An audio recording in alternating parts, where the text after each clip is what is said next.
everybody, welcome back to The Way of Ramen. So I get a lot of comments on my noodle videos on what to do if you don't have a pasta machine. Can you still make ramen noodles without one? And the answer is yes. Yes, you can. It just takes a bit more effort, but it's very possible to make great noodles completely by hand. So that's what we're going to be doing today. So we're going to start things off by weighing out 360 grams of all-purpose flour. Oh, by the way, you're going to need a kitchen scale to make noodles because it's really hard to make noodles without a kitchen scale, so just get one. Next, I'm going to weigh out 90 grams of water. And during the wintertime, you may want to bump this up to 100 grams if you're somewhere that actually has seasons and humidity changes. And to that water, I'm going to add 1 egg and then mix it up. This will add some fat and protein into the dough.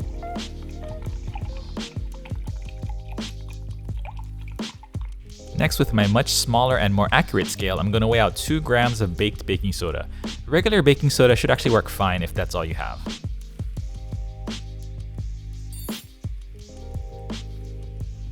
I'm also going to weigh out 1% of the weight of flour, or 3.6 grams of salt. You can go up to 4 grams if you want a saltier noodle. I'm going to add the baked baking soda and salt to the water and egg and mix it until everything is dissolved. You want to do this one at a time to really make sure there are no clumps sitting at the bottom. Using one of these glass measuring cups really helps to check if everything is dissolving properly. You can kind of lift it up and check the bottom for stuff. Anyways, if you're finding it's not dissolving right away, you can let it sit out for a bit and then stir it again, and that should do it. This will be your kansui blend for your noodles once everything is dissolved.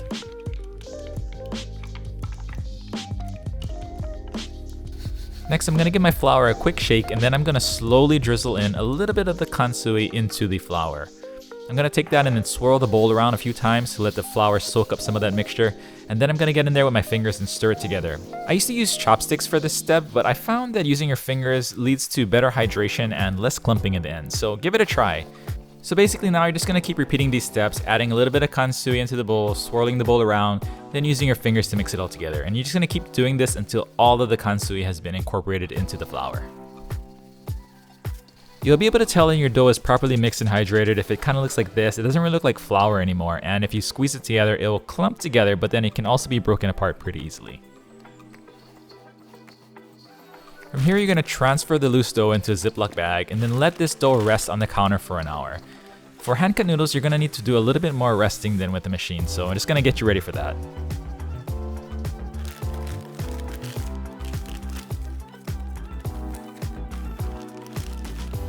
So after an hour of resting, the dough should look like this, and I'm going to put this into a paper bag because I like to double bag this because I'm going to have to step on this to knead this dough into a flat sheet. When the dough is flattened out, you want to take it out of the bag and fold it over once. Be sure to remember which direction you folded the dough because that is the direction you want to be cutting the noodles in the end. Get the dough back into the bag and closed up, and then step on it again to laminate it into one flat sheet.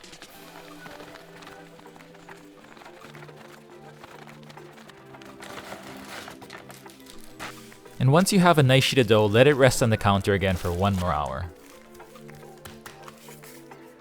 And after that second rest, you want to prep a work surface to roll out your dough. Throw it on some potato starch or cornstarch, and then cut your dough in half.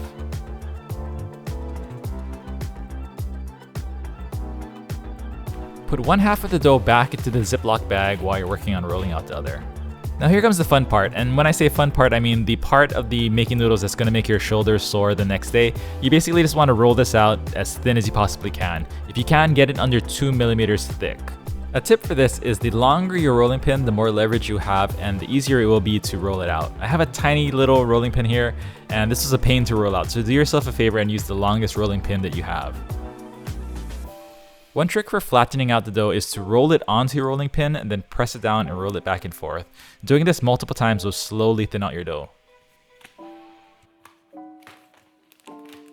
Once you get it as thin as you possibly can, swap the piece of dough and work on the next piece, doing the exact same thing over again.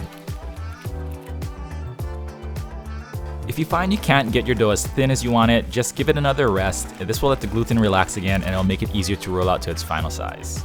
For me, with my tiny rolling pin, I needed that extra rest, and you can repeat this step over and over if you're finding your dough is really hard to work with.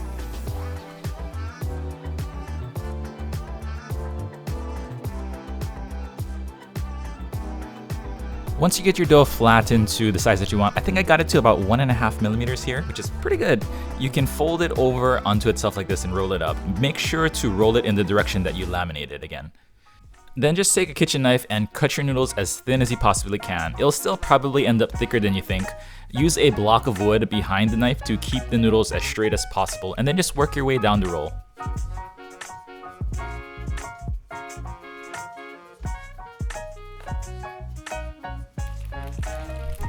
Dust your noodles with some potato starch or cornstarch, and then you can start to unroll your noodles to see what you actually got.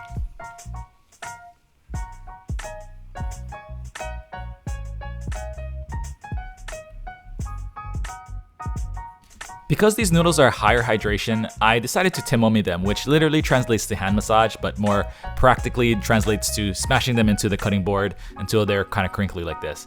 This helps the noodle pick up more soup when you're eating them. These little crinkles, the soup gets caught in them. So just smash them together a few times, loosen the ball up, and then you'll have your Temomi noodles. Be sure to use a lot of starch when you're doing this so they don't stick together.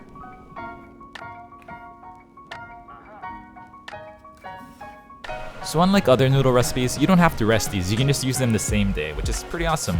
The cook time for your noodle is really going to depend on how thin you got them in the end, so I cooked mine for about 3 minutes and they were great, but the fatter your noodles are, the longer it's going to take to cook obviously, so you're just going to need to test them starting at like 2 minutes and check if they're done. Once they're done, strain them really well and then add them to your soup. I would really recommend using these in a chintan or clear soup, probably because they wouldn't really match great with a thick, heavy one like tonkotsu or something. But that's it my friends, that's how you make some ramen noodles completely by hand. So I'm not really an expert on hand-rolled noodles, but I thought these turned out really good. So I'm gonna keep playing with this. Maybe I'll try to figure out how to use a pasta machine to flatten the dough for me, and then I can just hand cut them, and then maybe even use the mixer to kind of speed up the process. Because honestly, I'm like editing this video a couple days later and my shoulders are still killing me. It's pretty brutal. Get a long rolling pin if you can. Anyways, if you have any questions, feel free to leave them down in the comments and I'll do my best to answer them if I can. Or you can hit me up on Instagram at WayofRamen. Shoutouts to Crusher Destroyer and King Lucas on the Discord server for all the help with this video. And thank you all for watching and for all the support. I'll see you all in the next video. Peace.